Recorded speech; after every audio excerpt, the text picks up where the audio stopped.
Me llamo Ignacio Ledesma y, aunque hoy cargo con más canas que fe, todavía sudo frío cuando recuerdo aquella Semana Santa de 1998 en la parroquia de Nuestra Señora de la Soledad, en un pueblo perdido entre los cerros mineros de Guanajuato. Era un templo pequeño, de cantera rosa, casi olvidado por la diócesis. Yo había aceptado suplir al sacristán titular a cambio de una recomendación para el seminario, jamás supuse que ese favor sería una sentencia. La mañana comenzó con sol limpio y aire de incienso. Mientras encendía los cirios, noté una grieta delgada a la altura de la base de la gran cruz de madera que presidía el altar. No le di importancia, la resequedad de marzo suele estallar la madera vieja. Aún así, guardé el dato como quien memoriza la posición de una sombra. Durante la misa de la tarde, escuché un crujido seco, la cruz se dobló apenas un par de grados, como si hubiera respirado. Ningún feligrés pareció notarlo. Al terminar, pasé la mano por la veta astillada, sentí un calor leve, impropio de la madera. Olía a resina reciente, aunque la cruz tenía al menos un siglo. Lo señalé al padre Marcelo, recién asignado al pueblo tras años en la capital. Solo me dijo, ocúpese de limpiar y rece. Nada más. La grieta avanzó como una vena negra desde el crucero hasta los pies del Cristo tallado. Alrededor, la pintura empezó a descascararse en láminas irregulares que dejaban ver la madera cruda, parecía carne viva bajo costras antiguas.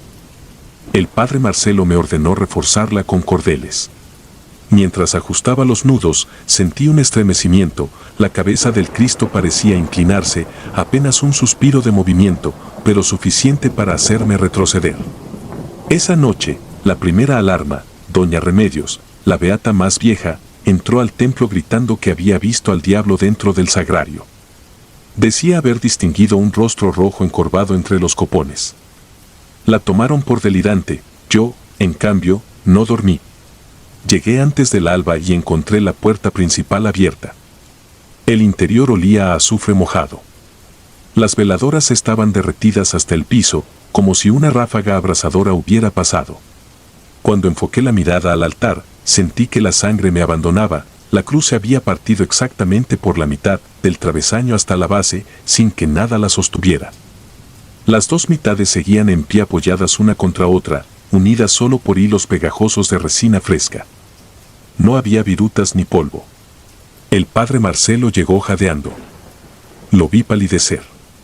Juntos empujamos las mitades para recostarlas sobre los bancos. La fractura era tan limpia que los bordes parecían planchas aserradas con láser. Dentro de la veta central había manchas oscuras, coaguladas, sangre, no podía ser barniz. Insistí en llamar a la diócesis. El sacerdote se negó. Me ordenó preparar una vigilia de reparación. Dijo que el templo era prueba de nuestra fe. La vigilia atrajo a medio pueblo. Mientras todos rezaban el rosario, un viento frío se coló por las ventanas pese al calor nocturno. Las velas parpadeaban aunque el aire estaba inmóvil. Yo permanecí de pie detrás del altar improvisado, custodiando el sagrario. En un descuido, miré la puerta dorada, la cerradura goteaba un líquido oscuro que empapaba el corporal. Acerqué el cirio y el reflejo me devolvió una mueca burlona que no era la mía. Un feligrés tosió, otro se quejó de mareo. El viento se convirtió en un rugido que apagó todas las velas de un solo golpe. Quedamos sumidos en la penumbra, iluminados solo por la luna que entraba por el rosetón lateral. Entre sombras, vi algo emerger del cruceto vacío, una forma compacta, encorvada, que parecía arrastrar cadenas invisibles. No tenía facciones nítidas, pero sus ojos brillaban como brasas hundidas. Nadie gritó, el aire mismo parecía suprimir los sonidos. La silueta se deslizó hacia la nave y se detuvo frente a la mitad rota de la cruz. Apoyó las manos sobre la madera y dejó una marca humeante que olía a carne tostada. Luego se volvió hacia mí. Sentí que mi corazón se astillaba igual que la cruz. Al amanecer, las bancas estaban volcadas, los vitrales partidos. No había huellas de humo ni fuego, solo marcas de garras en los respaldos. Lo peor era el sagrario, la puerta yacía abierta. Dentro, las hostias se habían ennegrecido y, entre los copones, hallé un trozo de metal fundido con forma de lengua. El padre Marcelo se encerró en la sacristía. Lo escuché rezar en latín y golpear la pared con los nudillos hasta sangrarse. No volvió a salir. Al mediodía llegó un emisario de la diócesis, un canónigo enjuto llamado Urbina. Revisó el templo con cuidado clínico, tomó fotografías y me interrogó aparte. Al describirle la figura, me interrumpió. No vuelva a pronunciar ese nombre, susurró, aunque yo jamás pronuncié uno. La contienda no es suya. Al irse, dejó un sobresellado para el padre Marcelo y me prohibió abrirlo. Esa tarde, el sacerdote gritó dentro de la sacristía. Corrí y lo hallé arrodillado, el sobre abierto a sus pies. El texto era breve, escrito a mano, su blasfemia ha sido escuchada. Pague el precio. La campana no sonó. Los fieles se quedaron en casa. Yo barría los restos de vidrios cuando oí un sollozo dentro del presbiterio. Pensé que era el padre. Empujé la puerta del altar lateral y encontré, tendido entre las tablas astilladas de la cruz, el cuerpo desnudo de Marcelo. Tenía la piel llena de cortes finísimos, como si algo hubiera escrito sobre él con garras diminutas. En su pecho, las palabras INRI talladas al revés.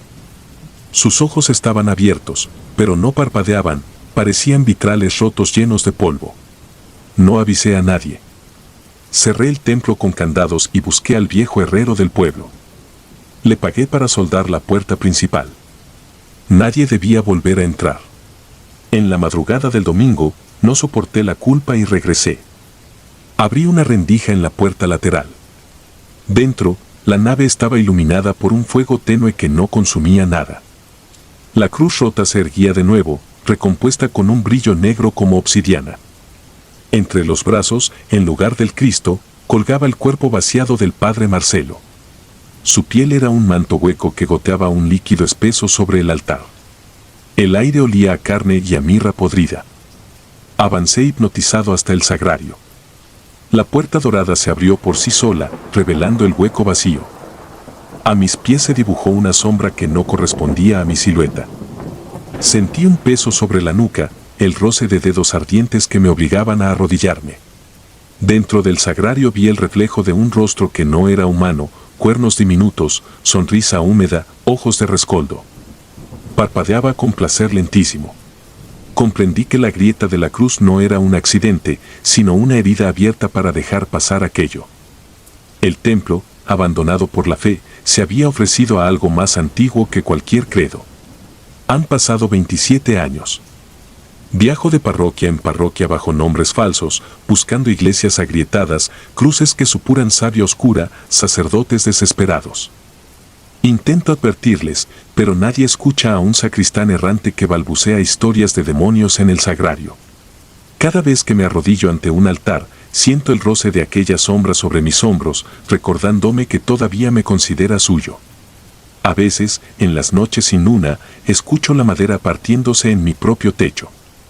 Y percibo el olor, mezcla de incienso y sangre tibia. Sé que llegará el día en que ya no pueda huir, cuando el diablo reclame lo que abrió con la cruz quebrada.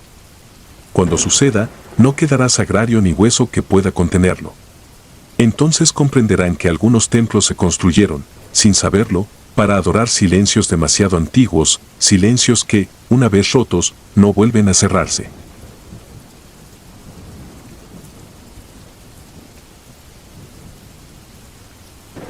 Credo profano. Me llamo Mario Calderón y no sé cuánto tiempo podré seguir relatando esto sin sentir que la sombra vuelve a posarse sobre mí. Todo sucedió en 1983, cuando aún cursaba el último semestre de preparatoria nocturna en el pueblo de Santa Verónica, al sur de Jalisco. Salíamos de clase a las 8, el recorrido a pie hasta mi casa cruzaba la vieja parroquia de San Gabriel, un edificio de cantera que mi madre veneraba y que yo respetaba más por costumbre que por fe. Había crecido escuchando historias de milagros, pero también de penitencias terribles propiciadas por los religiosos de antaño. Pese a ello, nada me preparó para lo que presencié aquel viernes de Cuaresma. Aquella noche mi mejor amigo, Emilio, convenció a 3 compañeros para detenernos en la feria que ocupaba la explanada escolar. Entre juegos mecánicos y el vaho dulzón de los pambazos perdimos la noción del tiempo. Cuando el reloj marcó casi la medianoche corrimos presurosos para evitar que nuestros padres nos cerraran la puerta. El bullicio quedó atrás y el silencio de las calles recién apagadas se sintió denso, como si todo el pueblo contuviera la respiración. Al doblar la esquina de la parroquia vimos algo insólito: el campanario, siempre oscuro a esas horas, lucía con todas las luces encendidas. De sus ventanales escapaban breves ecos que no eran cantos, sino alaridos apagados. Nos detuvimos. Nadie pronunció palabra, pero la curiosidad de Emilio nos arrastró hasta la verja lateral. En cuanto apoyamos las manos en el hierro frío, otro grito, carne viva desgarrada, nos congeló la sangre. Quise seguir de largo, pero Emilio apuntó a una ventana baja y susurró que solo miraríamos un segundo. Trepamos sin hacer ruido. Al asomar la frente sobre el marco mi estómago se contrajo. Sobre el pasillo central se formaba una fila de religiosas. No vestían los hábitos negros habituales, sino túnicas color ceniza atadas con cuerdas. Cada una llevaba los ojos vendados y las manos unidas con rosarios metálicos. Delante de ellas, la Madre Superiora sostenía un látigo de cuero trenzado, tan oscuro como la capucha que le cubría el rostro. Golpeó el suelo 3 veces con la punta del látigo. Las monjas avanzaron escalera arriba hacia el coro. La superiora la seguía, rezando en un latín balbuciente que de pronto degeneraba en una fonética áspera, gutural. El coro quedaba fuera de nuestra vista, así que buscamos otro ángulo. Rodeamos la parroquia hasta la sacristía posterior, donde un ventanal ovalado permitía ver el altar principal. El pulso me martillaba las sienes y mi respiración causaba vaho sobre el vidrio. Dentro, un candil pendía del techo. Su luz temblorosa revelaba un extraño dispositivo, una polea de la que colgaba una soga nueva, anudada en círculo. Una monja, la última de la fila, fue obligada a arrodillarse bajo la soga. Aún con los ojos cubiertos, temblaba y musitaba algo parecido a un Padre Nuestro. La superiora le arrancó la venda y entonces la víctima alzó la mirada con súplica. No había furia en su rostro, solo una resignación espantosa. Intentó persignarse, pero la cuerda descendió y le rodeó el cuello. Un tirón seco la alzó del piso, sus pies se agitaron buscando piso que ya no existía. El gemido final retumbó contra las naves vacías. Fue tan atroz que Lupita, la más sensible de nuestro grupo, ahogó un sollozo. Cubrí su boca a tiempo para no revelar nuestra presencia. La euforia macabra no terminó allí. Con la víctima aún balanceándose, las demás monjas comenzaron a desvestirse, soltando túnicas y cuerdas como si el pudor hubiera muerto con su compañera. Bajo la escasa luz pude ver llagas sangrantes en sus espaldas, cicatrices de flagelos que parecían recientes. Se tumbaron boca abajo, formando un círculo ante el altar desnudo, y cantaron un salmo invertido cuyo tono dolía en los oídos. Las losas del presbiterio crujieron. Una silueta oscura emergió detrás del retablo tallado, alargándose hasta casi rozar el techo. Carecía de rasgos definidos, solo se distinguían 2 cuernos huesudos y el destello rojizo de algo que podían ser ojos. No supe cómo mis piernas respondieron, pero retrocedí, arrastré a Lupita y corrí sin esperar a Emilio. La adrenalina nos impulsó hasta la calle principal. Allí me alcanzó el rechinar de neumáticos. Emilio llegó jadeando, repitiendo que no debimos mirar. Sandra, la cuarta del grupo, estaba pálida y mordía su puño para no gritar. Nadie abrió la boca hasta llegar al barrio, incluso los regaños paternos parecieron lejanos, irrelevantes. Esa noche me acosté vestido, con los zapatos aún puestos. Cada crujido de la madera me hacía imaginar el sonido de la soga tensándose. Durante días evité el tema. Pero el lunes siguiente, mientras copiaba apuntes, Emilio llegó sin aliento. «Falta Sandra», murmuró. Supimos después que no había regresado a casa el sábado por la tarde. La voz popular atribuyó la desaparición a un novio forastero, pero nosotros sabíamos la verdad. Callamos por miedo y vergüenza. En la clase de historia vi a Lupita romper en llanto silencioso cuando el maestro mencionó los siglos de la Inquisición. Entendí que ella también recordaba la silueta cornuda. Los días transcurrieron con lentitud enfermiza. Cada noche pretendía dormirme antes de escuchar las campanas de las 9, pero era inútil, bastaba el tañido lejano para que mi mente recreara la cuerda balanceándose. Una semana después, Jueves Santo, mi madre me obligó a acompañarla al Vía Crucis. Inventé fiebre, inventé deberes, todo en vano. Al entrar en la parroquia me invadió un olor metálico que otros tomaron por incienso. Yo reconocí la pestilencia de la sangre seca. Caminamos por la nave central mientras los feligreses rezaban el rosario. Entre ellos distinguí a las monjas. Sus rostros parecían idénticos, como máscaras de cera.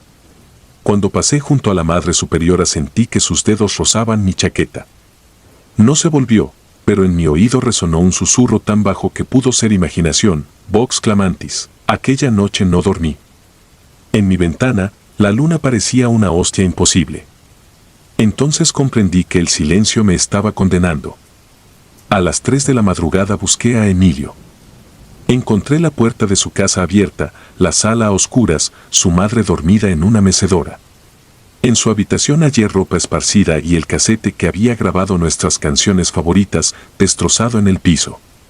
Sobre la cabecera, en vez de la cruz usual, alguien colgó un rosario de cuentas negras anudado en forma de horca. Escapé hacia la calle y enfilé a la parroquia. Creí oír pasos detrás, pero no volteé. La puerta principal estaba entreabierta. Entré despacio, sosteniendo una vela que tomé de la ofrenda. El interior estaba vacío, sin embargo, las gradas del coro crujían allá arriba. Subí, conteniendo el temblor de mi mano libre.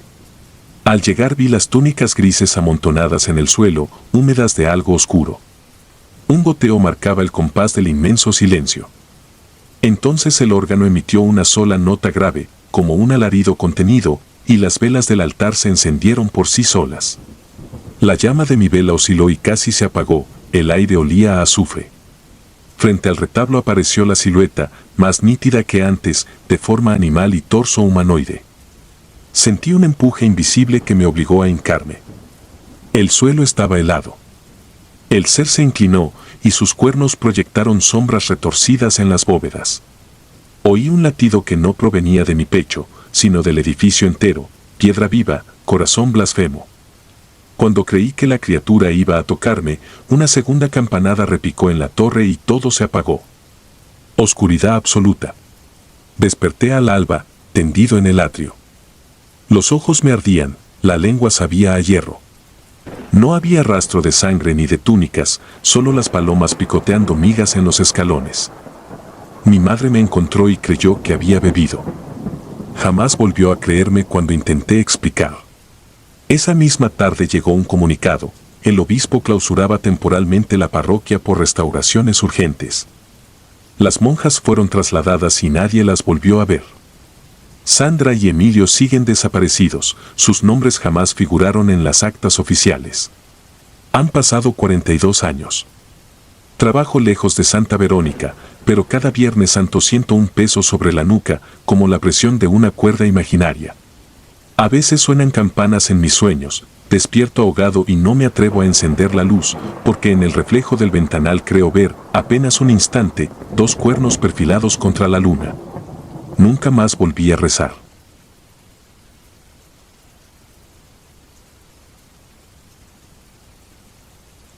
Sutura de fe. No soy el tipo de persona que escribe diarios, pero desde aquella noche la realidad se volvió tan frágil que necesito dejar constancia, aunque sea por miedo a olvidar y quedarme atrapado en cualquier grieta de mi memoria. Todo empezó en noviembre de 2014, cuando me asignaron la restauración eléctrica de la iglesia de Nuestra Señora de los Dolores, un templo colonial encajado entre las cañadas neblinosas del sur de Michoacán.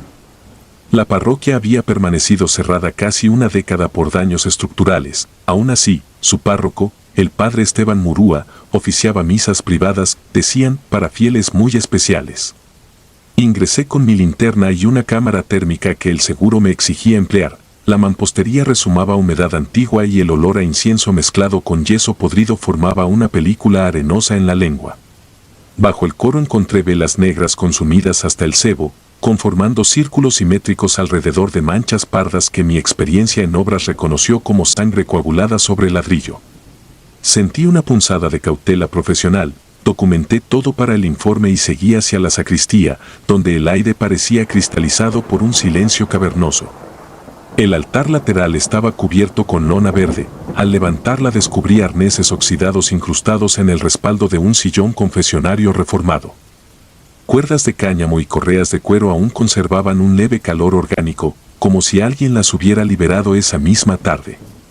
La mitad del piso estaba raspada, surcada por marcas de uñas que convergían en el asiento, y la madera exhalaba un hedor rancio imposible de describir sin recurrir a la podredumbre. Fotografiar aquello me provocó arcadas, pero la obligación de peritar era más fuerte.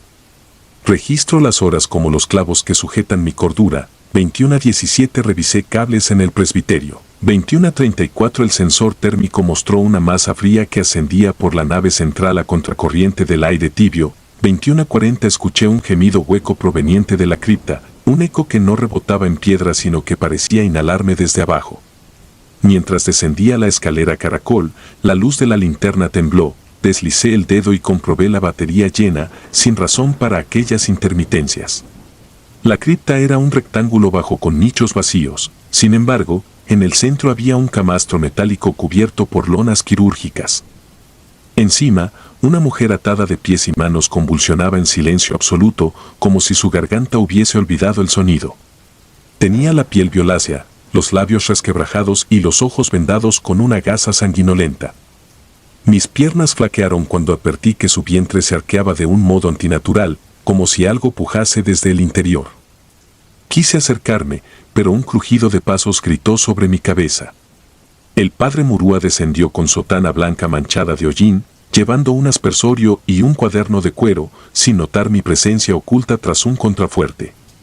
El ritual comenzó sin latín ni salmos, se limitó a pronunciar una letanía de nombres que chocaban en mi mente como esquirlas de un idioma remoto. Entre uno y otro, depositaba fragmentos de hostia negra sobre los labios agrietados de la mujer. Ella no reaccionaba hasta que él presionó su estómago y murmuró algo parecido a "cede el vaso". Entonces, la piel se abrió con un chasquido hematoso y brotó un líquido oscuro que olió a hierro viejo. No fue sangre, era más espeso, casi aceitoso, y reptaba por la lona buscando los desagües. No medí mis pasos, simplemente corrí escaleras arriba sin apagar la linterna. La nave estaba ahora iluminada por cirios que no estaban allí al llegar. Entre los bancos se distribuían varias personas arrodilladas, cubiertas con mantos de penitencia. Cada uno sostenía un frasco de vidrio repleto de aquel aceite oscuro y lo bebía a sorbos temblorosos. Intenté cruzar la puerta principal, pero la hoja de madera, podrida unas horas antes, aparecía reforzada con cerrojos recientes. Golpeé hasta que mis nudillos sangraron. Nadie respondió. Volví sobre mis propios pasos, decidido a buscar otra salida, cuando los cirios parpadearon al unísono. Las sombras de los penitentes se prolongaron hasta fundirse con el techo y comenzar a descender por las paredes, avanzando como arañas gigantes. Me refugié detrás del ambón, pero sentí el suelo vibrar, una de las losas se alzó lentamente y de la abertura emergieron manos adheridas en pares, como si un cuerpo completo se hubiera multiplicado en articulaciones aberrantes. Aquellos brazos sostenían fotografías antiguas de diferentes personas. Al enfocar descubrí que todas compartían mi rostro, aunque con edades y expresiones distintas: niño, adolescente, viejo, incluso una versión más pálida que la del espejo esa misma mañana. El padre Murúa apareció en el presbiterio, su sotana se había vuelto roja, empapada por el fluido que seguía goteando desde sus mangas. Levantó el cuaderno y pronunció mi nombre completo. Cada repetición retumbaba en mi caja torácica como un mazo contra metal. Los penitentes dejaron sus frascos y se giraron a una sola voz de crujido óseo. No había diálogos, solo la vibración de un murmullo colectivo que no necesitaba lengua para herir. Huí hacia la torre del campanario, única zona que aún parecía libre de velas. Subí los peldaños entre excremento de murciélago y tablones sueltos. La campana, oxidada, pendía sobre un vacío negrísimo que comunicaba con la nave. Me aferré al yugo pensando en descender por el cordel hasta alcanzar la puerta lateral del baptisterio. Cuando tiré, la cuerda se tensó y algo la jaló en sentido contrario, perdí el equilibrio y quedé suspendido sobre la fosa oscura de la iglesia. Abajo, los penitentes alzaron las manos abiertas, ya no imploraban, ahora recibían. Sentí un tirón brusco, mi hombro crujió y caí. El impacto me devolvió a la realidad con el sabor del polvo y un filo de madera astillada atravesándome la pantorrilla. No sé cómo avancé, quizá reptando, quizá arrastrado por un instinto primitivo. Alcancé la puerta lateral, reforzada también, pero el cerrojo era interno. Cuando lo corrí, la madera cedió y me encontré en el atrio donde la niebla olía a pared de cloaca. Escuché pasos sobre Grava, la periodista. Reconocí su rostro por los reportajes de crímenes locales. Llevaba una cámara colgada al cuello y una linterna apagada. Logré articular una súplica, ella se acercó, pero antes de decir nada su cuerpo se convulsionó como si la golpeara un voltaje invisible. Del interior del templo emergió un coro de respiraciones y el chirrido del cerrojo volviendo a su sitio. La mujer quedó tendida boca arriba. De su boca salía el mismo aceite espeso, viscoso, que se filtraba entre los dientes. Intenté arrastrarla, pero cuando mis manos tocaron el fluido sentí que me absorbía con fuerza cenagosa, retrocedí, horrorizado, y vi cómo su abdomen empezaba a hincharse repitiendo el ciclo que presencié en la cripta. Comprendí que no era un exorcismo, era una inseminación espiritual, una forma de incubar algo que requería templos abandonados y ofrendas humanas. La cámara de la periodista se encendió sola, el visor mostraba mi rostro en directo. Detrás surgía el padre Murúa, acercándose sin pies, deslizándose como proyectado. Corría la reja perimetral, pero cada barra estaba cubierta de estopa embebida en aceite que ardía con una llama verdosa y silenciosa. Me adentré en la húmeda maleza del panteón olvidado que circundaba la iglesia, tropezando con cruces torcidas y tumbas hundidas. Atrás resonó la campana 3 veces, el sonido era grave, profundo, más denso que cualquier bronce. Todas las lápidas vibraron al compás y comenzaron a expulsar tierra por las ranuras. Comprendí que lo que estaba debajo respondía a la llamada. Llegué a la carretera cuando el reloj marcaba 2:14. Un camión de carga se detuvo por la señal desesperada de mi linterna. El chofer me miró incrédulo, mi ropa estaba saturada de algo viscoso y negro. Aún así, me llevó hasta el retén policial más cercano. Presenté las pruebas, las fotos térmicas, los videos captados por mi bodycam, la imagen del confesionario con arneses. Prometieron investigar, yo mismo regresé al amanecer acompañado por agentes estatales. La iglesia estaba en ruinas parciales, sí, pero no había velas, ni sangre, ni camastro, ni cuerpo alguno. El sillón confesionario seguía cubierto por la lona original sin marcas. Las fotos del móvil aparecían corruptas, solo quedaban manchas cromáticas y líneas de estática digital. Los policías concluyeron que el techo se habría desplomado sobre mis herramientas y que una infección por hongos alucinógenos, comunes en edificios húmedos, explicaba mis visiones. Me ofrecieron traslado al hospital. Firmé salida voluntaria. Ahora escribo desde un departamento alquilado a 1000 kilómetros. El aceite sigue manando de la herida de mi pantorrilla, apenas una gota cada madrugada, pero suficiente para que la luz se distorsione y las sombras bailen en los rincones. He sellado ventanas con yeso y duermo de día, porque las campanas invisibles resuenan siempre en la oscuridad. Sé que el padre Murúa, si realmente era un hombre, no terminó su obra. Falta un recipiente, y mi nombre estuvo escrito en aquel cuaderno. Cada gota que brota de mi carne es un recordatorio, sigo siendo suyo, sigo siendo templo. No me queda fe, solo la certeza de que esto no es un delirio. Si alguien lee estas líneas y decide buscar la iglesia de Nuestra Señora de los Dolores, recuerde que algunos altares fueron construidos para albergar aquello que jamás debió nacer. Las piedras pueden caer y los testimonios desaparecer, pero la liturgia del aceite negro persiste en la sangre de quienes escapamos sin exorcismo. Cuando escuche la campana a lo lejos, corra, no mire atrás. A veces la fe se cura con fuego, pero lo que yo traigo dentro no arde, late. ¿Te gusta esta personalidad?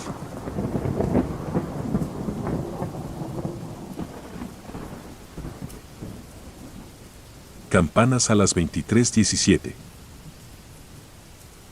Me llamo Ángela Romero y he creído siempre en la química de los pigmentos y la lógica de la restauración.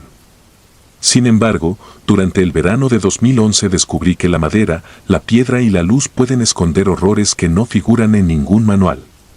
El obispado me asignó evaluar la parroquia de San Lázaro, una joya barroca encaramada en un saliente de la Sierra de Zacatecas. Era, lo supe de inmediato, un castigo por denunciar un desvío de fondos diocesanos. Aún así acepté, necesitaba dinero y silencio. Llegué un lunes de julio con mi camioneta cargada de solventes, pinceles y un generador. El sacristán provisional, Saúl, un joven escuálido que evitaba mi mirada, abrió el portón. La llave de hierro gimió. Dentro revoloteaban murciélagos y flotaba polvo, pero lo que me heló fue la ausencia total de eco, el aire parecía succionado. El Cristo del altar mayor exhibía grietas hondas, la pintura desprendida dejaba vetas color óxido semejantes a sangre seca. Anoté daños, tomé fotos y me instalé en la sacristía. Saúl mencionó al párroco Esteban, desaparecido 9 meses antes. Se cansó de escuchar, murmuró. Aquella tarde descubrí el confesionario, madera negra labrada con ángeles retorcidos. Sobre la puerta pendía una cinta amarilla de escena del crimen casi borrada. Supuse que era una broma. Tomé medidas y planifiqué su limpieza. La campana sonó por primera vez esa noche. Eran exactamente las 23:17, lo vi en el reloj digital mientras anotaba la temperatura. 3 tañidos lentos, huecos. La cuerda colgaba inmóvil. Me obligué a culpar al viento y volví al cuaderno. Un chasquido de madera me hizo girar, el precinto del confesionario estaba roto, la puerta entreabierta. Avancé con la linterna, un aire gélido me golpeó. Entonces una voz grave pronunció mi nombre, Ángela. No había respiración ni pasos. Retrocedí, tropecé con una banca y corrí al campanario. Pasé la noche entera temblando, con el cuero cabelludo erizado y los nudillos sangrando de aferrar la linterna. Al amanecer llamé a Saúl. Lo hallé en los peldaños del altar, con el cuello abierto de lado a lado. La sangre formaba un arco dirigido al confesionario. La policía concluyó que un coyote había entrado. Cuando mencioné la voz, el comandante cerró su libreta, los nervios la traicionan. Me enviaron al pueblo vecino mientras limpiaban la escena. Intenté dormir en la pensión de doña Inés, cada crujido me sobresaltaba. Esa noche, a las 23:17, la campana volvió a sonar aunque el templo seguía bajo custodia. A la mañana siguiente Inés apareció muerta, estrangulada con el llavero del templo. Nadie relacionó los hechos. El obispo telefoneó, necesitaba mi inventario antes de la festividad de San Lázaro. Intenté negarme, respondió con falsa piedad y la amenaza de rescindir el contrato. Regresé el 2 de agosto con equipo extra y una grabadora. La mancha de sangre de Saúl seguía en las losas. Coloqué la grabadora en el pasillo central y me oculté tras una columna. A las 23:17 la campana sonó, el confesionario se abrió solo. La misma voz narró la próxima muerte, el minero de casco azul bajo las vigas del Pozo 3. El mensaje duró 120 segundos. Al día siguiente la radio informó la muerte de Ramón Aguilera, minero del Pozo 3. La prensa habló de accidente, yo comprendí la señal. Desesperada, pedí un exorcista. Llegó el padre Telles, octogenario y ciego, acompañado por el seminarista Mateo. Al oler la nave, el anciano musitó, esto no es un demonio, es un eco. Dispuso velas alrededor del confesionario y aguardó. Puntual, las 23:17 llegaron. Las velas se apagaron, la puerta atrapó a Mateo. Se oyó su respiración agitada, luego un gemido. Telles rezó en latín mientras la madera crujía como huesos. Cuando regresó la luz, Mateo yacía inconsciente con la palabra Audi grabada en el pecho. La piedra cobra voz cuando se nutre de secreto y sangre, dictaminó el exorcista. Sugerí quemar el mueble, él asintió. El obispo lo prohibió. Aquella madrugada revisé los diarios del padre Esteban. Describían un experimento, ofrecer el sacramento sin absolución para obligar al pecador a reiterar la culpa. El 17 de septiembre de 1995 escribió, el murmullo ya me responde, confiesa crímenes que aún no existen. Después, silencio. Aquella noche no dormí. Cada vez que cerraba los ojos veía el confesionario envuelto en llamas verdes y, dentro, una figura sin rostro que golpeaba el respaldo como si pidiera turno. Al despertar, Tenía la boca llena de polvo y un reguero de tierra conducía de mi cama a la puerta, como si hubiera salido sonámbula y vuelto acompañada.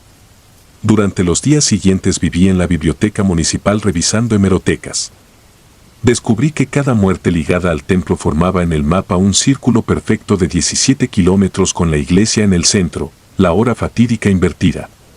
Un topógrafo confirmó la alineación y añadió que la línea coincidía con vetas subterráneas de mercurio, explotadas desde la colonia para arrancar la voz a la tierra. No soportaba otro día. Solicité retirar el altar agrietado y hallé un hueco tapado con ladrillos sueltos. La policía se negó a volver, así que el 12 de agosto bajé sola con cuerda, casco y cámara. Descendí 4 metros hasta una galería minera. Las paredes rezumaban mercurio, reflejando destellos enfermizos. Al fondo, dentro de una rotonda natural, descubrí un púlpito tallado en la roca viva y, detrás, un confesionario idéntico al superior. En el atril reposaba una hostia ennegrecida. Al acercarme, la cámara captó cómo giraba sobre un eje invisible. El aire se volvió denso, cargado de ozono. La voz resonó en mi cráneo: confiesa tu miedo. Confesé que temía escribir mi propio obituario. Ya está escrito, replicó. La cuerda se tensó y se partió. Grabé un testimonio implorando que destruyeran la iglesia. Mientras hablaba, una sombra alta, curvada como báculo, se deslizó detrás del púlpito. Sentí un aliento metálico en la nuca. La linterna se apagó. Un crujido recordando a una vértebra rota fue seguido por un tañido remoto. Desperté en la nave principal, recostada en una banca, empapada en un líquido viscoso que no era sangre. Salí tambaleante, conduje hasta Fresnillo y entregué cámara y diarios al cronista municipal. He tratado de razonar el fenómeno. Creo que cada confesión incumplida deja un residuo, una vibración que el templo almacenó durante siglos hasta volverse un organismo hambriento de nuevas culpas. Yo, con mi obstinación científica, me convertí sin querer en su cronista y su apóstol. Tal vez por eso sigo viva, la historia aún no termina de escribirse. Cambié de ciudad, de país, de nombre, nada bastó. Donde estuviera, metro, hotel, desierto, a las 23:17 oía 3 golpes de bronce que nadie más percibía. En escaparates y espejos aparecía el reflejo del confesionario superpuesto a mi silueta. Una madrugada, la televisión del hotel se encendió sola mostrando un cadáver colgado del campanario. La presentadora pronunció mi nombre antes de corregirse.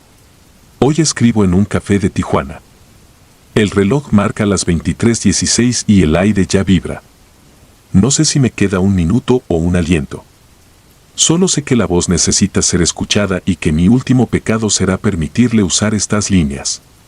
Si este relato llega a tus manos, no vayas a San Lázaro, no te sientes en ese confesionario y, sobre todo, nunca atiendas las campanas cuando el reloj marque las 23:17. El eco que vive en la piedra ya conoce tu nombre y la próxima confesión, escrita con sangre, podría ser la tuya.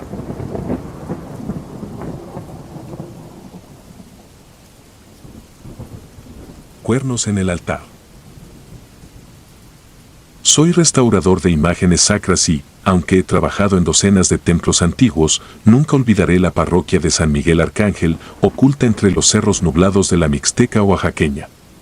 Viajé allí en el verano de 1998, contratado por el párroco interino, Padre Sebastián, para limpiar un retablo barroco carcomido por la humedad.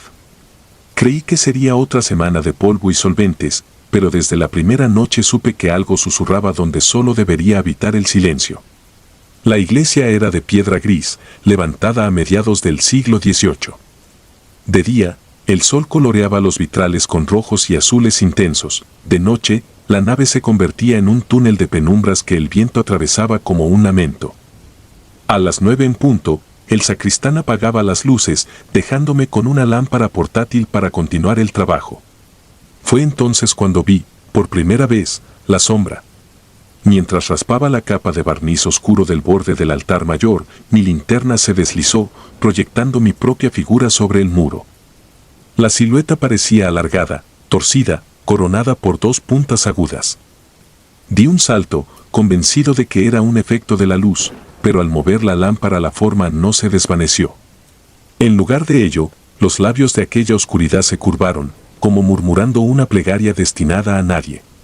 Contuve la respiración, apagué la linterna y retrocedí. Todo quedó en tinieblas. Cuando la encendí de nuevo, la pared estaba vacía. Busqué un rastro físico, fisuras, moho, algún resalto que explicara la proyección. Nada. Solo piedra lisa. A la mañana siguiente, pregunté a Rosa, la campanera, si habían reportado cosas extrañas. Ella apartó la mirada y me ofreció café. Aquí se respeta al Señor, murmuró, pero las sombras obedecen a otra voz. No quiso decir más. Pasé el día inspeccionando el retablo. Entre los ángeles tallados descubrí cicatrices que no eran de termitas. Parecían incisiones deliberadas, trazos finos que formaban símbolos apenas visibles, cruces invertidas dentro de círculos incompletos. Tomé fotografías como prueba. Al revelar el carrete, todavía usaba película, los signos no aparecieron.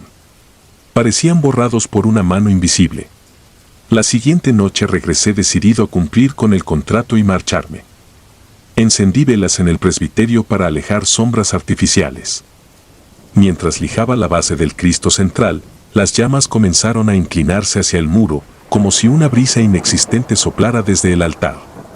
De pronto las velas se extinguieron en un suspiro colectivo y la nave cayó en oscuridad absoluta. Entonces lo escuché. Una voz baja, masculina, rezando en latín arcaico. Reconocí palabras sueltas: miserere, peccatoribus, sanguis. Las rodillas me temblaron. Giré la linterna hacia el muro frontal y allí estaba de nuevo la figura, silueta de sotana, pero con cuernos que se curvaban hacia el techo. Sus labios se movían en oración constante. Noté un brillo rojizo donde deberían estar los ojos, como brasas escondidas. Quise huir, pero mis pies parecían clavados. El rezo se hizo más rápido, las brasas se encendieron. Sentí un calor sofocante. La piedra del piso se volvió tibia bajo mis botas. Entonces la figura levantó una mano y extendió dos dedos, como bendiciendo al vacío. La lámpara se apagó sola. En esa negrura, algo avanzó hacia mí. Un olor a incienso rancio y carne quemada me llenó los pulmones. Pensé en correr a tientas cuando una segunda voz surgió a mi espalda, susurrando mi nombre. No era humana. Pronunciaba cada sílaba con la resonancia hueca de un órgano abandonado. Encendí un fósforo que guardaba en el bolsillo. La llama reveló el rostro del padre Sebastián a pocos centímetros del mío. Tenía la piel ceniza, los ojos cerrados. Lo toqué, estaba helado. El fósforo se apagó. Cuando logré encender otro, el cuerpo había desaparecido. Solo un rastro de cera fresca goteaba en el suelo, dibujando 2 semicírculos que recordaban cuernos. Huí al claustro, pero la puerta principal estaba trabada, aunque jamás llevaba pestillo. Golpeé hasta sangrar los nudillos. Al volver la vista, la silueta se hallaba en medio de la nave, esta vez sin pared que la sostuviera. Era sombra sin fuente, flotando sobre las losas. A cada paso suyo, los vitrales crujían. Vi cómo el rojo de San Miguel se tornaba negro, el azul de la Virgen se llenaba de grietas. En el coro, las antiguas bancas comenzaron a moverse, golpeándose entre sí, emitiendo un chirrido que reverberaba como risas. La figura alzó los brazos y el crucifijo del retablo cayó con estrépito, partiendo las baldosas. Sentí el polvo llover sobre mi cabeza. Un dolor agudo me cortó la mejilla, la madera astillada me había rozado. La sangre se mezcló con el sudor helado. Recordé entonces una puerta secundaria que llevaba al campanario. Corrí. Subí los peldaños de piedra, resbalando en cada uno. Al llegar, vi la cuerda de la campana mecida por un aire gélido. Tiré con todas mis fuerzas. El bronce resonó, lanzando su lamento por todo el valle. Con cada tañido, la voz de abajo se quebraba, como si el rezo se volviera un gemido. Seguí tocando hasta que mis brazos se entumecieron. Finalmente el silencio regresó. Bajé despacio. La iglesia estaba iluminada por el amanecer que se filtraba en los vitrales cuarteados. No hallé ni sombra ni cuerpo. El crucifijo seguía en el suelo, pero sin romper las baldosas, como si nunca hubiera caído. Solo la astilla que me hirió se encontraba en mi mano, cubierta de mi propia sangre. Empaqué mis herramientas y abandoné el pueblo sin despedirme. 2 semanas después supe, por un recorte de periódico, que el padre Sebastián fue hallado muerto, colgado en la sacristía, con 2 incisiones en la frente semejantes a orificios de cuerno. Decían que su cuerpo goteaba cera negra. La noticia incluía una fotografía. El retablo restaurado lucía impecable, salvo por un detalle. A la izquierda de Cristo aparecía una sombra con sotana y sobre su cabeza 2 puntas oscuras. Desde entonces, cada vez que entro en un templo, busco de reojo las paredes. A veces, incluso en iglesias modernas, percibo un susurro en latín que se mezcla con el eco de mis pasos. Entonces recuerdo la silueta rezando y tiemblo. Continúo mi trabajo, porque es mi oficio, pero cuando apago las luces, sé que no estoy solo. Y cada restauración que termino deja, en algún rincón, una sombra que no me pertenece. Por eso escribo esto. Si alguien encuentra mi diario y ve una mancha oscura detrás de estas líneas, por favor, encienda la campana más cercana. Quizá aún haya tiempo de alejar lo que reza en los rincones donde la fe se agrieta.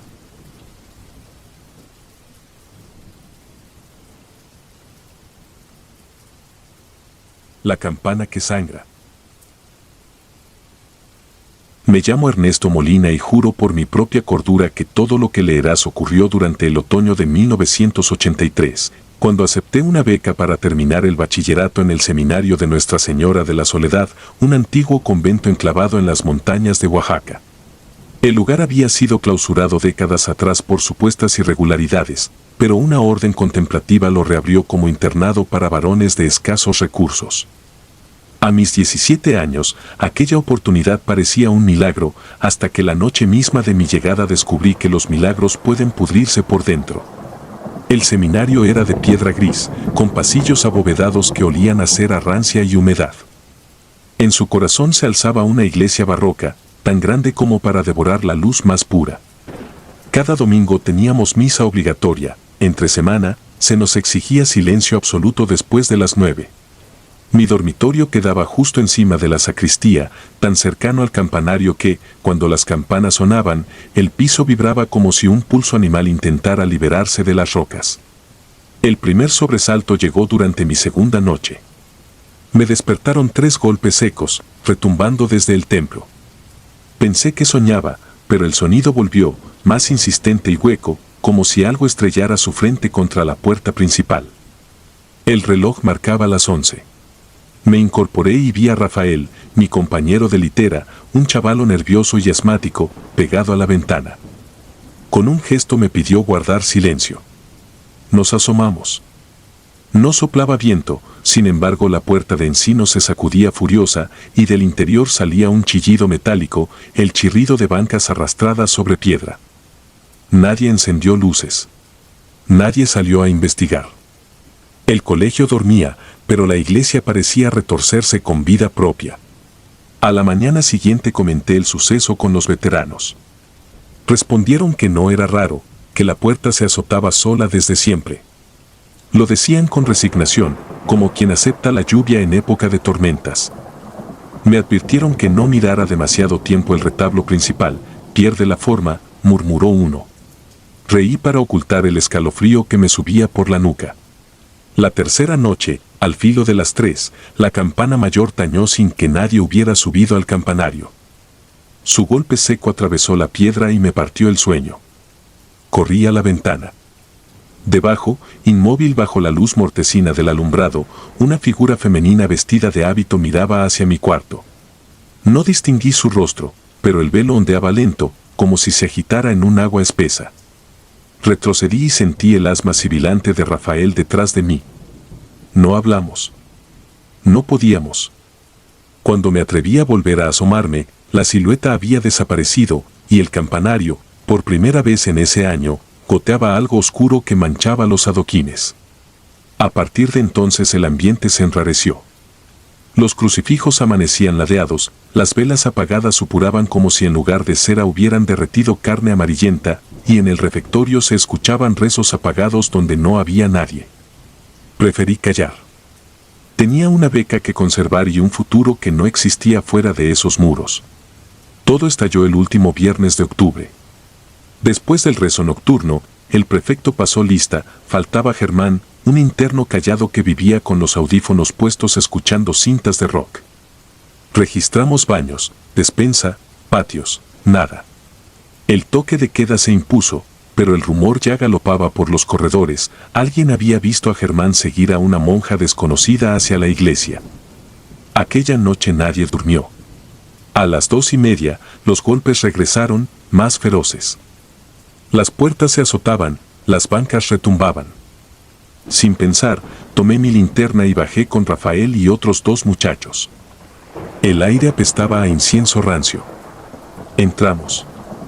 Las velas del altar estaban encendidas, aunque a esa hora no debía quedar nadie despierto. Notamos algo peor, el crucifijo principal colgaba de cabeza. La sangre de Cristo parecía trepar hacia los tobillos en lugar de gotear. Detrás del altar, sobre las losas, había símbolos dibujados con tierra oscura, estrellas de 5 puntas y círculos concéntricos como cicatrices recientes. El viento inexistente movió los bancos, que crujieron como bestias en celo. ¿Escucharon eso?, susurró uno. Fue la única línea de diálogo de aquella noche. En el coro, donde los cánticos solían volar hasta la bóveda, alguien reía con voz infantil. Avanzamos, helados, hasta la puerta lateral que daba a la capilla de los reliquias. Allí encontramos a Germán. Estaba de rodillas, con la mirada perdida y las manos unidas en oración. Pero no rezaba. De su boca salía un murmullo en latín arcaico, un eco ronco que parecía brotar de otra garganta. Frente a él, 6 monjas formaban un círculo. No llevaban lámparas ni velas, sin embargo los velos brillaban como si ardieran por dentro. Una de ellas sostenía un misal con páginas negras. Otra trazaba un sigilo en el aire, dejando un rastro fosforescente. Nos vieron, y el rezo se detuvo. Germán giró la cabeza hacia mí, su rostro estaba tranquilo, pero sus ojos se habían tornado completamente blancos. Rafael gritó sin aire y corrió, yo lo seguí. No sé cómo cruzamos la nave sin tropezar con los bancos que ahora se deslizaban solos. Una campana tañó sobre nuestras cabezas, su eco dolió como metal dentro de los huesos. Cuando volvimos al dormitorio descubrimos que nadie más recordaba lo ocurrido. El prefecto aseguró que Germán había aparecido en la enfermería desorientado, diciendo que había soñado con voces que lo arrastraban debajo del altar. Aquella misma madrugada, un camión se lo llevó de vuelta con sus padres. No nos dejaron despedirnos. Las semanas siguientes el seminario cayó en una quietud mórbida. Las monjas que yo había visto en la capilla no volvieron a aparecer a la hora de las clases, ni siquiera figuraban en las listas internas. La campana mayor permaneció cubierta con un trapo rojo. Se rumoraba que el obispo había ordenado una investigación privada. Ningún policía pisó el lugar. Yo, sin embargo, ya no era el mismo. Cada noche sentía la puerta de la iglesia palpitar al ritmo de mi corazón. Veía las bancas mover sombras donde no había luz. El olor a cera se volvió agrio, como si alguien quemara grasa humana. Comencé a soñar con la campana, pendía sobre un abismo y, al balancearse, derramaba sangre que me caía en la lengua. Despertaba empapado en sudor. Un jueves, incapaz de soportarlo más, escribí a mis padres y rogué que me sacaran. Les hablé de problemas de salud, jamás mencioné ritos ni voces. Mi madre llegó una semana después. Mientras firmaba los documentos de salida, la directora, una monja anciana de manos translúcidas, dejó caer, quizás sin querer, que no todos están llamados a guardar secretos sagrados. Sentí que con aquellas palabras sellaba mi condena. Aún así crucé el portón decidido a no volver jamás. 40 años después, todavía despierto a las 3 en punto, cuando la campana que ya no existe me llama por mi nombre. A veces, al cerrar los ojos, huelo incienso viejo y escucho bancos moverse dentro de un templo que las autoridades demolieron en 1992 tras un incendio inexplicable. Dicen que no quedó piedra sobre piedra, salvo la campana mayor, encontrada intacta entre las brasas, goteando un líquido oscuro que jamás se identificó. Los médicos lo llaman trastorno del sueño. Yo lo llamo deuda. Algún día, cuando mis fuerzas flaqueen, la campana sonará de nuevo, y esta vez acudiré a ese llamado. Porque los secretos sagrados no se olvidan, laten, sangran y reclaman su cuota de carne para seguir repicando en la oscuridad.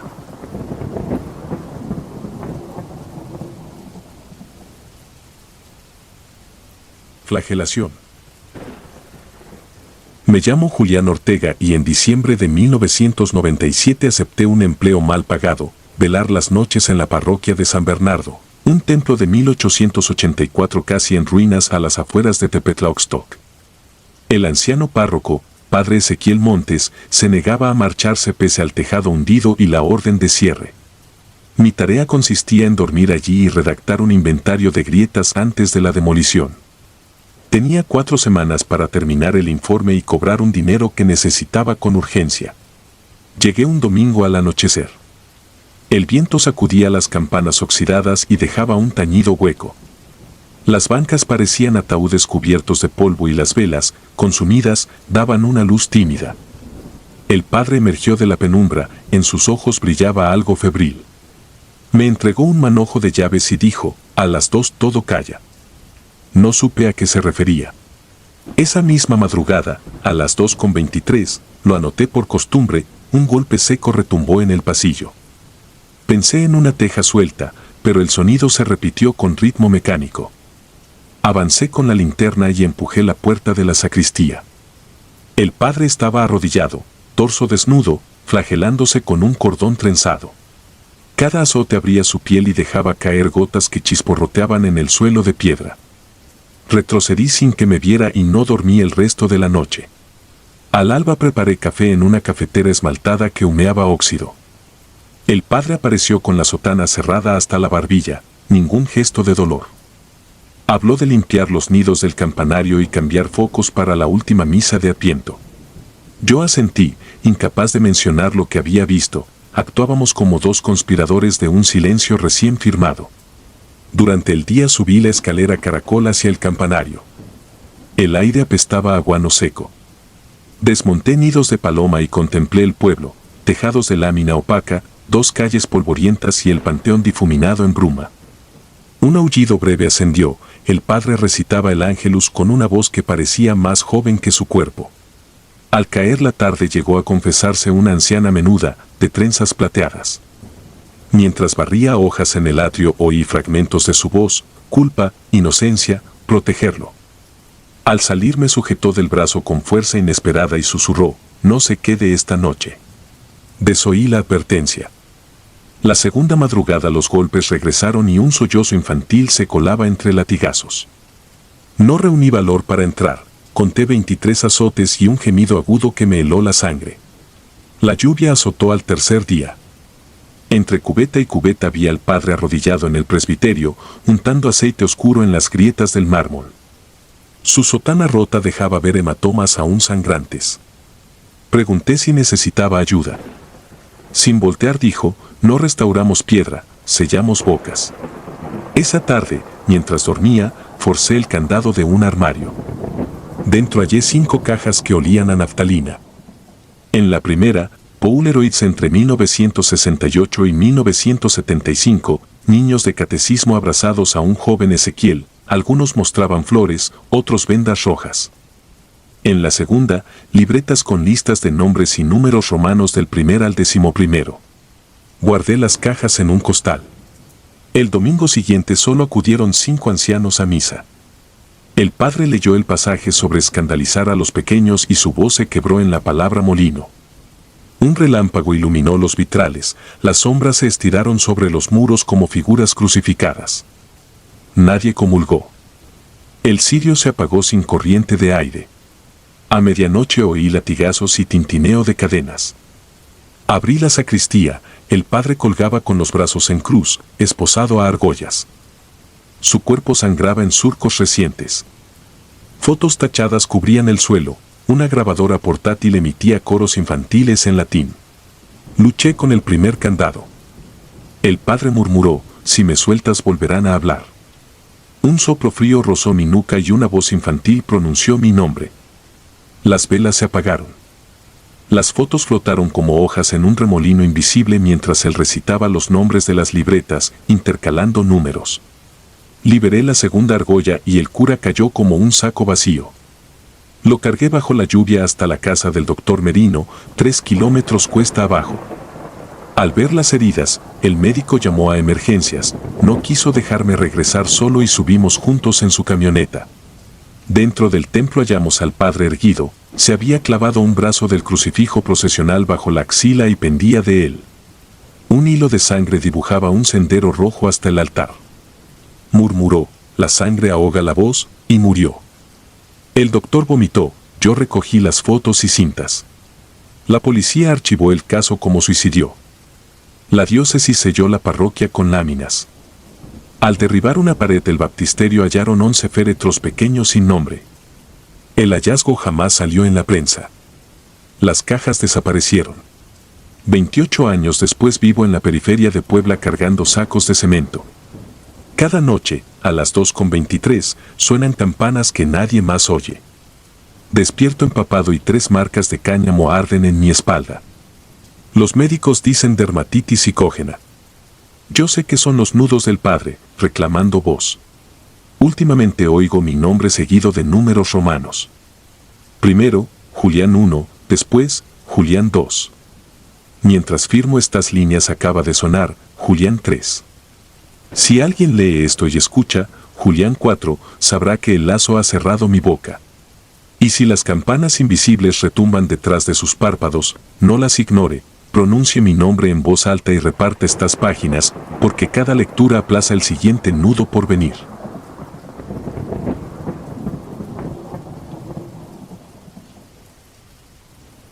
Nazareno. Me llamo Teresa Ávila y todavía percibo, al cerrar los ojos, el olor a incienso mezclado con hollín que empapó mi bata en la Semana Santa de 1994. Tenía 23 años y hacía turnos de internado en el Hospital Civil de Guadalajara. Después de cada guardia nocturna caminaba sin rumbo para sacarme de la cabeza el pulso ajeno que seguía latiendo bajo mis uñas. Así llegué a la parroquia de San Eustaquio, un templo de ladrillo oscurecido, encajado entre talleres mecánicos y bodegas.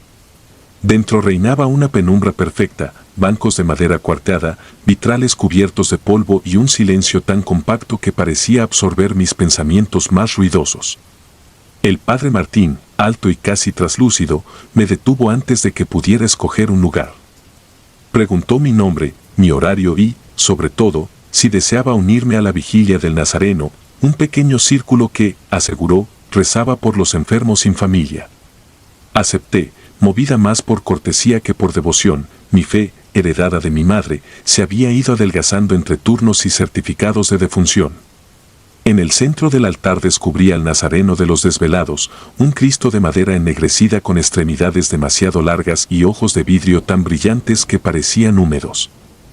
La placa al pie marcaba 1871. El sacerdote dijo que la imagen era milagrosa y que cada medianoche escuchaba a quienes velaban su dolor. Prometí volver el viernes, curiosa y todavía incrédula. Llegué 15 minutos antes de la hora. La puerta lateral se abrió apenas toqué, como si alguien hubiese estado esperando. Dentro, 9 personas estaban de rodillas sobre alfombras ásperas, iluminadas solo por velas dispuestas en semicírculo. Nadie habló.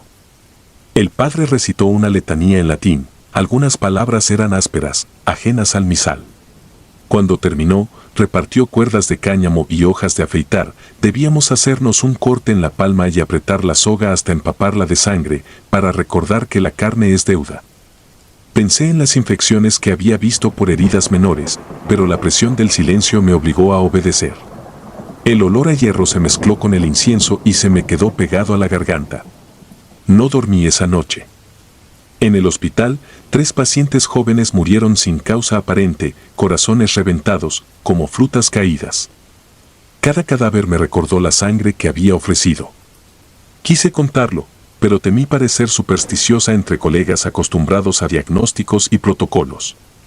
En la autopsia vi vasos rotos que no coincidían con ninguna patología conocida. Volví el viernes siguiente. Esta vez éramos 15. El padre anunció que el nazareno había respondido con clemencia y que la ofrenda debía aumentar. Entregó látigos de cordón trenzado y ordenó 3 golpes en la espalda desnuda. Vi a un hombre corpulento flagelarse sin soltar un gemido. La sangre se mezcló con la cera derretida formando charcos rosados. Cuando me tocó, cada latigazo me encendió la columna con un relámpago rojo y dejó un pulso sordo que me acompañaría semanas. A partir de entonces oí un zumbido grave, continuo, sincronizado con mis heridas. Dormía poco, el rostro del Cristo se filtraba en todos mis sueños reclamando mi regreso. El miércoles santo nos citaron a una reunión extraordinaria. Bajamos a la cripta, un pasillo de piedra húmeda donde el aire olía a hierro viejo. En el centro esperaba una cruz de madera recién tallada y 2 barriles de agua bendita. El padre escogió a Clara, profesora que llevaba 2 semanas con nosotros, dijo que su fe limpia la convertía en ofrenda digna. Por ser la única con formación médica, debía asistirla. Mientras la desvestía noté su pulso absurdamente lento, como si su cuerpo hubiera empezado a rendirse de antemano. La sujetamos con sogas cubiertas de resina oscura que olía a alquitrán y almizcle. Cuando alzaron la cruz, las velas proyectaron una doble crucifixión, el cuerpo de Clara y, detrás, una sombra más ancha que parecía abrazarla. El canto del sacerdote se transformó en un rugido profundo que hacía vibrar el suelo. A cada estrofa, uno de nosotros vertía agua sobre sus pies, el líquido arrastraba una estela rojiza y olía a formol. Clara murmuraba apenas, non est finis, lumen in tenebris. Al apagarse la última vela, la cripta quedó muda. La desatamos, su piel estaba helada. No hallé pulso ni respiración. El padre posó la mano en su frente, declaró que la carne había sido escuchada y nos ordenó salir sin mirar atrás. Subí a la nave principal con las piernas de gelatina. El nazareno parecía recién barnizado, la madera brillaba y los labios tallados estaban entreabiertos, una gota oscura se deslizaba por la comisura. Salí a la calle y vomité bilis. A primera hora del jueves me presenté en el arzobispado. Un monseñor tomó notas y envió a 2 sacerdotes jóvenes a investigar. Esa misma noche la parroquia de San Eustaquio ardió. El fuego, dijeron los peritos, empezó en la sacristía y avanzó con una velocidad solo posible cuando las paredes resuman aceite. Murieron 11 personas, el padre Martín, 8 feligreses y una niña de catecismo. La imagen del nazareno quedó reducida a carbón, pero los bomberos insistieron en que el torso tardó demasiado en ceder, como si la madera respirara. La denuncia me eximió de toda responsabilidad, mas no me libró de la culpa. Cada Viernes Santo despierto a las 3 en punto con sabor a formol en la garganta. Los confesores fruncen el ceño cuando pronuncio el nombre del nazareno. Hace 2 semanas llegó un sobre sin remitente. Dentro había una fotografía de la cripta ennegrecida, en el centro, la cruz permanecía intacta, reluciente. Sobre el travesaño, escrito con ceniza, se leía non est finis. El zumbido regresó y las luces de mi apartamento comenzaron a parpadear cada vez que pienso en aquella noche. Sé que, cuando llegue el próximo Viernes Santo, no bastará con recordar. La cicatriz en mi palma late como un dedo que llama desde el otro lado de la piel. Temo regresar y encontrar la cruz lista, el cántico aguardando bajo la piedra. Porque en la penumbra de cada templo vive un hambre antigua, y el nazareno solo fue el primero en responder. Ahora sé que la fe, cuando se alimenta con carne, termina por devorar a quien la toca.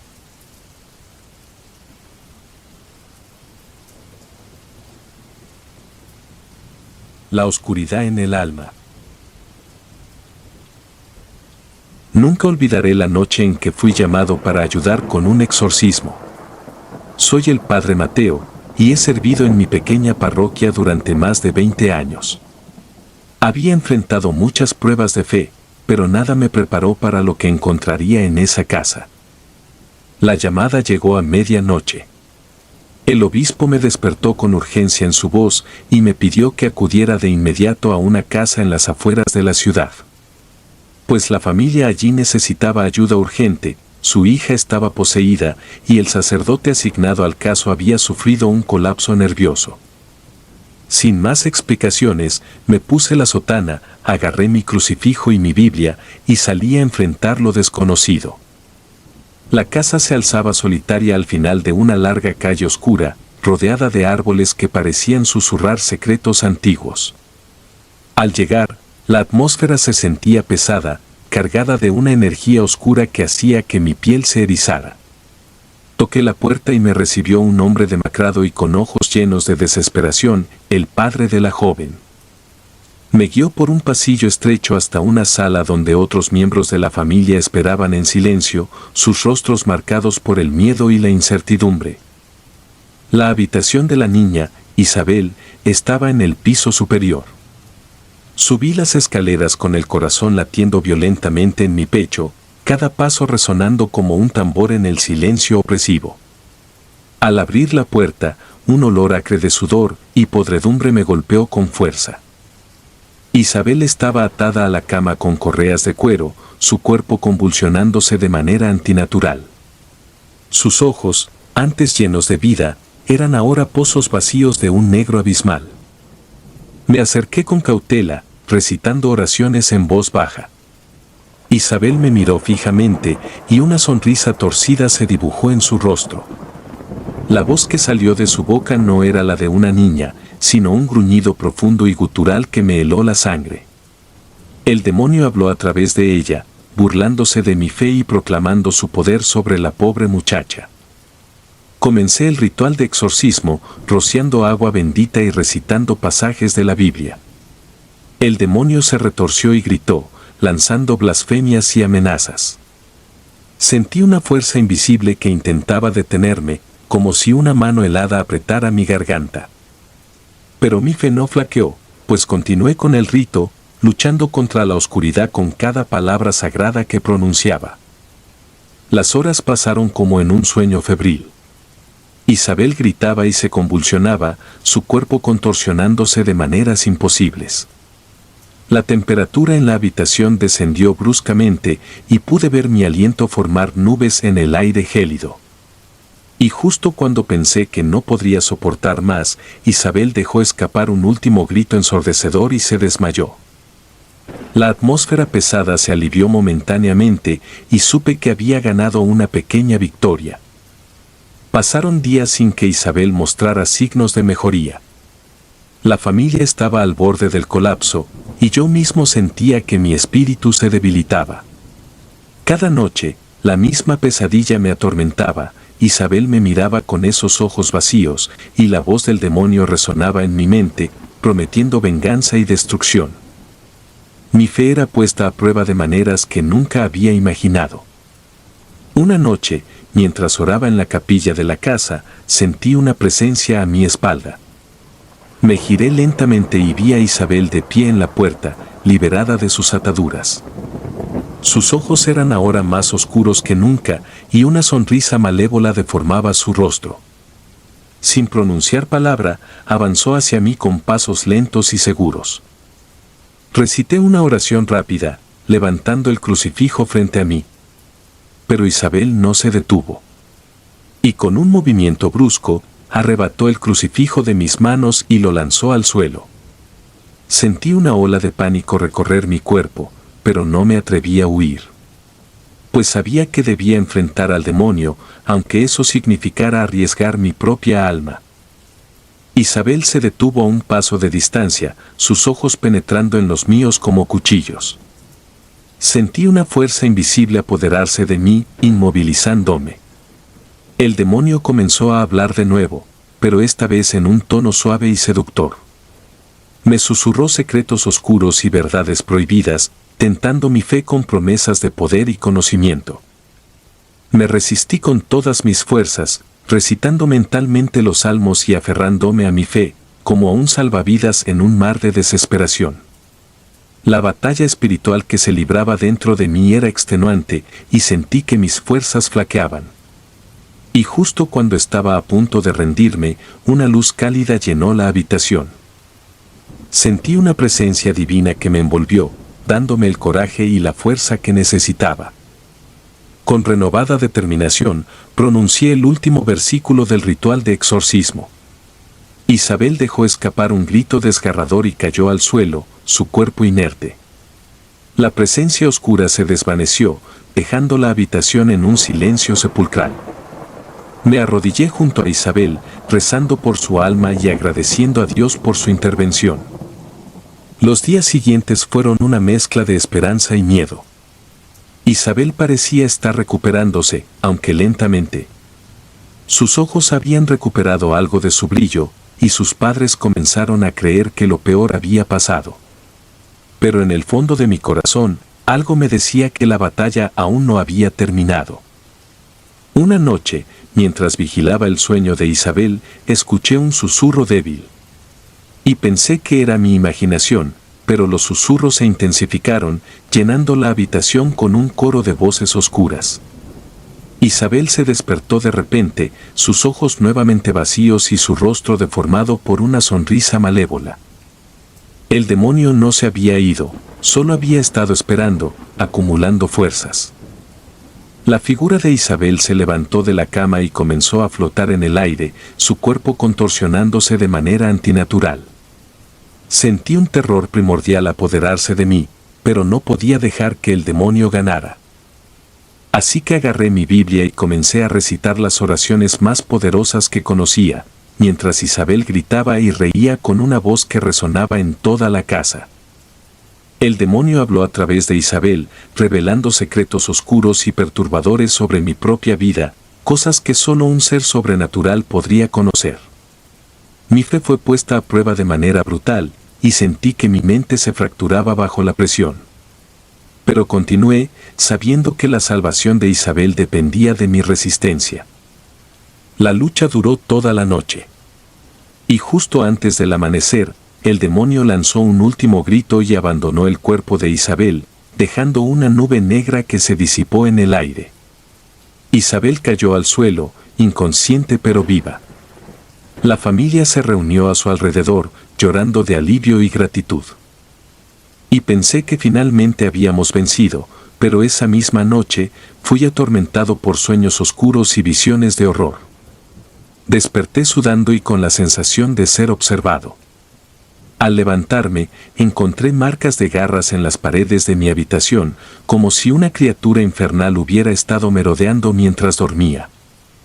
Y cada noche desde entonces, la presencia oscura se hizo más fuerte.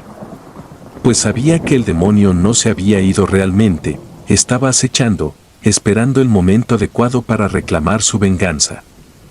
Isabel comenzó a mostrar signos de recaída, sus ojos volviendo a nublarse y su comportamiento volviéndose errático. La familia, desesperada, me pidió ayuda de nuevo, pero esta vez sentí que estaba solo en la batalla. Una noche, mientras recitaba oraciones en mi habitación, sentí un frío helado a mi alrededor. Las velas se apagaron de golpe y la oscuridad me envolvió. Escuché la risa del demonio resonando en mis oídos y una figura sombría apareció frente a mí. Era Isabel, o más bien, el demonio que la había poseído. El demonio habló, su voz resonando en mi mente y mi alma. Me dijo que había perdido, que mi fe no era suficiente para derrotarlo. Sentí una desesperación profunda, pero me negué a rendirme. Levanté mi crucifijo, pero el demonio lo hizo añicos con un simple gesto. En un último intento desesperado, comencé a recitar el Padre Nuestro, pero el demonio se acercó y sentí su aliento frío en mi rostro. Justo cuando pensé que todo estaba perdido, una luz cegadora llenó la habitación. Sentí una mano cálida en mi hombro y supe que no estaba solo. El demonio gritó de dolor y furia y finalmente desapareció en un estallido de sombras. Caí de rodillas, agotado pero agradecido. Isabel estaba libre, pero el precio había sido alto. Sabía que el demonio gritó de dolor y furia y finalmente desapareció en un estallido de sombras. Caí de rodillas, agotado pero agradecido. Isabel estaba libre, pero el precio había sido alto. Sabía que la lucha con el demonio había dejado marcas indelebles en mi alma y en la de Isabel. Los días siguientes fueron extrañamente tranquilos. Isabel recuperó su salud lentamente y la familia comenzó a reconstruir sus vidas. Sin embargo, algo en mí había cambiado irrevocablemente. Mi fe, aunque inquebrantable, estaba teñida por la oscuridad que había enfrentado. Pues cada vez que cerraba los ojos, veía las sombras y escuchaba los susurros de la entidad que había combatido. Una noche, cuando la luna llena iluminaba el cielo con su luz fantasmal, fui llamado nuevamente por la familia de Isabel. Habían encontrado algo inquietante en su cuarto, un símbolo extraño y perturbador tallado en la pared detrás de su cama. Y al verlo, mi corazón se hundió. Pues reconocí el símbolo de inmediato, una marca de posesión que significaba que el demonio no había sido expulsado completamente. Estaba esperando, acechando en las sombras, listo para reclamar su presa. Me arrodillé en oración, pidiendo guía y protección. Sentí una presencia familiar, la misma que me había dado fuerzas durante el exorcismo. Pero junto con esa luz, sentí una sombra persistente, como una cicatriz en el tejido de la realidad.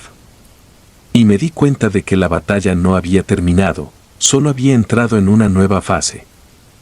Esa noche, volví a la iglesia y me encerré en la sacristía, rodeado de reliquias sagradas y textos antiguos. Estudié y oré sin descanso, buscando una forma de derrotar al demonio de una vez por todas. Los textos hablaban de un rito final, uno que podría purgar completamente al espíritu maligno, pero a un costo terrible. Sentí el peso de la decisión sobre mis hombros. Sabía que debía proteger a Isabel y su familia, aunque eso significara sacrificar mi propia alma.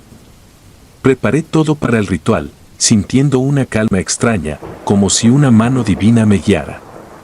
Esa noche, regresé a la casa de Isabel, determinado a poner fin a la amenaza de una vez por todas. La familia me miró con esperanza y temor mientras entraba en la habitación de Isabel.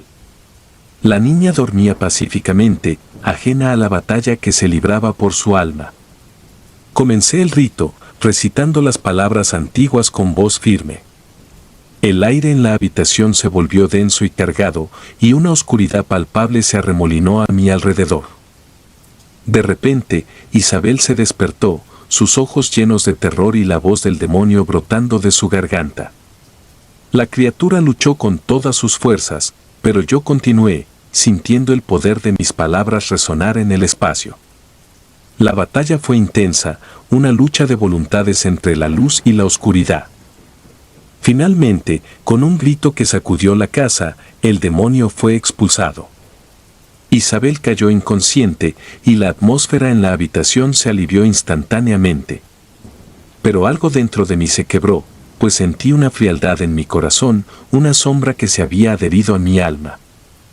Esa noche, después de asegurarme de que Isabel estaba a salvo, regresé a la iglesia. Me arrodillé ante el altar, sintiendo una mezcla de triunfo y pérdida. Pues había salvado a Isabel, pero el demonio había dejado una marca indeleble en mí. Y sabía que no estaba solo, el demonio ahora acechaba en los rincones de mi mente, un susurro constante en la oscuridad. Los días pasaron y me di cuenta de que no podía continuar como antes. Pues la batalla había dejado cicatrices profundas, no solo en mi alma sino también en mi fe. Así que comencé a escuchar susurros en la noche, a ver sombras en el rabillo del ojo. Sabía que el demonio seguía acechándome, esperando el momento adecuado para atacar.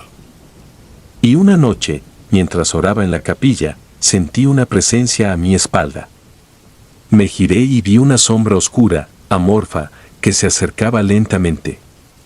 El demonio había regresado, no en Isabel, sino en mí. Sentí un miedo primordial, pero también una extraña resolución. Esta vez, la batalla sería final. Me levanté, aferrando el crucifijo con fuerza. Empecé a recitar el Padre Nuestro, mi voz resonando en la capilla vacía. La sombra se detuvo, temblando ante las palabras sagradas. Sentí una fuerza interior, una luz que comenzaba a brillar en mi pecho. El demonio gritó, un sonido que resonó en mis huesos, y se abalanzó sobre mí. La lucha fue intensa, una batalla espiritual que desgarró mi mente y mi alma. Sentí que me hundía en un abismo oscuro, pero la luz dentro de mí seguía brillando. Y con cada palabra de oración, el demonio se debilitaba, su presencia se desvanecía. Finalmente, con un último esfuerzo, grité el nombre de Dios, y el demonio desapareció en un estallido de luz. Caí al suelo, exhausto pero victorioso. La capilla estaba en silencio, la presencia oscura se había ido, sentí una paz profunda, una certeza de que había triunfado sobre la oscuridad. Pero sabía que la batalla había dejado marcas permanentes. Mi fe era más fuerte que nunca, pero también estaba teñida por la sombra de la oscuridad que había enfrentado. Y desde esa noche, continué mi labor en la parroquia, pero con una nueva perspectiva. Sabía que el mal acechaba en las sombras, siempre esperando una oportunidad. Pero también sabía que la luz de la fe podía triunfar sobre cualquier oscuridad. Y así, viví con la certeza de que, aunque la batalla había sido dura, la victoria de la luz sobre la oscuridad era siempre posible.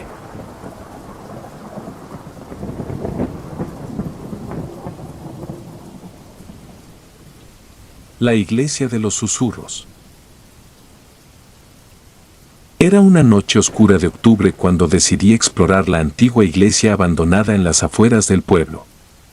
Había escuchado historias escalofriantes desde mi infancia sobre la iglesia de San Silvestre, pero nunca les di mucho crédito. Sin embargo, la curiosidad y una apuesta con mis amigos me llevaron a embarcarme en esta insensata aventura. La iglesia se erguía solitaria al final de un sendero olvidado, oculta entre árboles retorcidos y maleza espesa. Su fachada gótica se alzaba en ruinas, con vidrieras rotas y puertas de madera carcomida por el tiempo. Cuando llegué, la luna llena se asomaba entre las nubes, iluminando tenuemente el edificio. Sentí un escalofrío recorrer mi espalda, pero avancé decidido. Empujé las puertas, que cedieron con un gemido ominoso, revelando un interior envuelto en sombras. Mi linterna apenas lograba cortar la oscuridad, proyectando sombras inquietantes sobre las paredes de piedra. El aire estaba impregnado de un olor a humedad y descomposición, y cada paso que daba resonaba en el vacío, amplificando el silencio sepulcral. Exploré la nave central, observando los bancos cubiertos de polvo y telarañas. En el altar, un crucifijo oxidado colgaba torcido, dando la impresión de que Cristo me miraba con ojos llenos de tristeza y desesperación. Un antiguo órgano dominaba la esquina, sus tubos corroídos por el tiempo, pero aún imponentes. La sensación de ser observado se intensificó, y no pude evitar girar sobre mis talones, esperando ver a alguien o algo acechando en la penumbra. Los rumores decían que la iglesia estaba maldita, que los monjes que la habitaron habían sido masacrados durante un rito oscuro, y que sus almas atormentadas aún vagaban por el lugar. Recordé las historias de mis abuelos, de voces susurrantes y sombras que se movían por cuenta propia. Así que decidí que era hora de investigar el sótano, donde supuestamente habían ocurrido los hechos más atroces. Encontré la puerta del sótano oculta tras una pila de escombros. Estaba cerrada con un candado oxidado, pero logré forzarlo con una piedra. La puerta se abrió con un crujido, liberando una ráfaga de aire viciado que me hizo toser. La oscuridad en las escaleras descendentes era casi palpable, pero tomé una bocanada de valor y comencé a bajar. Cada escalón chirriaba bajo mi peso, y las paredes se estrechaban a mi alrededor, dándome una sensación claustrofóbica. Finalmente, llegué al fondo, donde un largo pasillo se extendía frente a mí. La linterna parpadeó, amenazando con dejarme a oscuras, pero se mantuvo encendida, guiándome hacia lo desconocido. Caminé lentamente, mis pasos resonando en el silencio. Al final del pasillo, encontré una puerta de hierro medio abierta. La empujé y entré en una habitación grande, con paredes cubiertas de símbolos extraños y pentagramas dibujados con sangre seca. En el centro, un altar de piedra dominaba la escena, y sobre él, restos humanos dispersos en un caos macabro. Un grito ahogado escapó de mis labios cuando vi la figura en el rincón opuesto de la sala. Era un hombre, o lo que quedaba de él, con ropas de monje rasgadas y cubiertas de polvo. Sus ojos, hundidos en cuencas oscuras, me miraban fijamente y una sonrisa torcida se formó en su rostro demacrado. Quise correr, pero mis pies se sentían como plomo, clavados al suelo por el terror. El monje comenzó a moverse hacia mí, sus pasos resonando con un eco inquietante. Susurraba palabras ininteligibles, como una letanía oscura que me helaba la sangre. Finalmente, recobré el control de mi cuerpo y me giré para huir. Corrí por el pasillo, subí las escaleras tropezando y jadeando, sintiendo su aliento frío en mi nuca. Cuando llegué a la nave central, las sombras parecían moverse a mi alrededor, como si la iglesia misma estuviera viva y deseosa de atraparme. Llegué a la puerta principal, pero estaba cerrada, a pesar de que la había dejado abierta.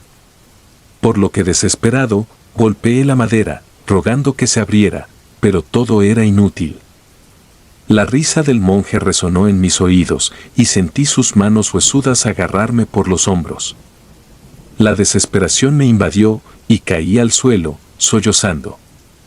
La iglesia estaba viva, alimentándose de mi miedo y sufrimiento. Cerré los ojos, esperando lo peor. Y cuando los abrí nuevamente, estaba de pie en el cementerio detrás de la iglesia. El monje había desaparecido y el aire era frío y pesado. La luna aún brillaba, pero el ambiente se sentía cargado de energía negativa. Escuché susurros provenientes de las tumbas y vi sombras moviéndose entre las lápidas. Así que decidí que debía salir de allí antes de que algo peor me atrapara. Corrí a través del cementerio, esquivando los brazos invisibles que parecían querer detenerme. Finalmente, llegué a la carretera y no me detuve hasta llegar a mi casa.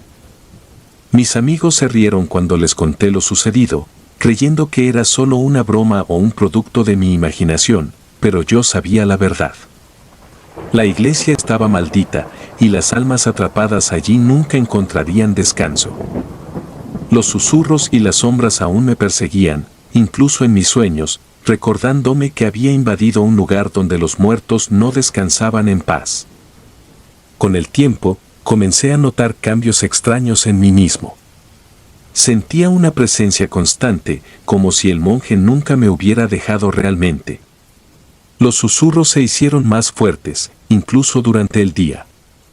A veces, veía sombras fugaces en el rabillo del ojo y una sensación de frío me envolvía sin motivo aparente. Una noche, los susurros se volvieron ensordecedores. Era como si cientos de voces hablaran al unísono, reclamando mi alma. Me levanté de la cama, incapaz de soportarlo más, y me dirigí hacia la iglesia, como si una fuerza invisible me empujara. No podía resistir, mis movimientos eran automáticos, como si estuviera poseído. Llegué a la iglesia y encontré la puerta abierta, invitándome a entrar. El interior estaba aún más oscuro que antes, pero avancé sin dudar. Los susurros me guiaban, llevándome de vuelta al sótano. Bajé las escaleras y entré en la sala del altar, donde el monje me esperaba. Pero esta vez, no estaba solo. Pues figuras etéreas llenaban la sala, monjes y feligreses de tiempos pasados, todos con miradas de dolor y desesperación. El monje líder levantó una mano, y los susurros cesaron de repente, y un silencio sepulcral cayó sobre nosotros. Él habló. Su voz era un eco de ultratumba que resonaba en mi mente. Me explicó que había despertado una maldición antigua al profanar el lugar sagrado, y que ahora mi alma estaba ligada a la iglesia. No había escape, no había salvación. Estaba destinado a unirme a ellos, a vagar eternamente entre las sombras. Quise gritar, pero mi voz se ahogó en mi garganta. Sentí que mi cuerpo se volvía pesado, mis miembros temblaban y caí de rodillas ante el altar. Los espíritus comenzaron a rodearme, sus manos frías y huesudas tocándome, extrayendo mi energía, mi vida. Finalmente, todo se volvió negro. Y mi último pensamiento fue de arrepentimiento, deseando no haber sido tan necio al desafiar las leyendas. Cuando desperté, ya no era yo mismo. Pues estaba atrapado en la iglesia, un espíritu más entre los condenados. Ahora, cada noche de luna llena, mis susurros se unen al coro de los muertos, buscando nuevas almas incautas que se atrevan a profanar la iglesia de los susurros. Y así, la iglesia continúa su existencia maldita, un lugar de horror y desolación. Aquellos que se aventuran en sus sombras nunca regresan los mismos, si es que regresan. La maldición se perpetúa, y las almas de los desafortunados se suman al tormento eterno. Si alguna vez escuchas los susurros en la noche, aléjate, porque la iglesia de los susurros siempre está hambrienta, siempre buscando, y podría ser tu alma la próxima en unirse a su coro macabro.